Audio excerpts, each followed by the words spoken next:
সকালবেলা খালি পেটে এক করে সিঙ্গারা খেয়ে নিয়েছিলাম, সেই জন্য পাত দিয়ে এত কুত্তো পচা গন্ধ বেরোচ্ছে। মিথ্যে কথা বলছিস তুই? না, আমি মিথ্যে কথা বলছি না।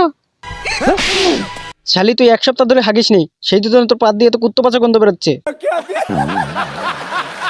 যেখানে যাস সেখানে হাগিস আর বলছিস সিঙ্গারা খেয়েছি সেই জন্য পেটের ভিতর গ্যাস হয়েছে।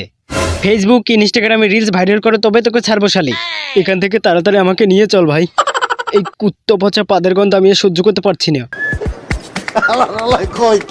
না কিশোর না, ওর পাদের গন্ধ আমার খুব মিষ্টি লাগে। এটা তুই বলছিস ভাই? ও যখন ঘরের ভিতর এক কুড়ি সিঙ্গারা খেয়ে পাদ মারতো তখন সেই পাদের গন্ধ আমার ঘর পর্যন্ত আসতো। কি অপরূপ সেই পাদের গন্ধ, এই আকাশ বাতাস পুরো ভরে যেত। मतलब वो अलग ही लेवल का बंदा था। সিঙ্গারা না এনে চেম্বারে ঢুকতে লজ্জা করলো না আপনার? আসলে লজ্জা করবে কেন ম্যাডাম? সিঙ্গারা খেলে না ম্যাডাম আপনার পেটের ভিতরে অনেক প্রবলেম হবে। এই ধরুন গ্যাসের প্রবলেম, পেট পাপা প্রবলেম, তাছাড়া আপনি সিঙ্গারা খেলে তো সারাক্ষণ পাদ্দেও থাকেন।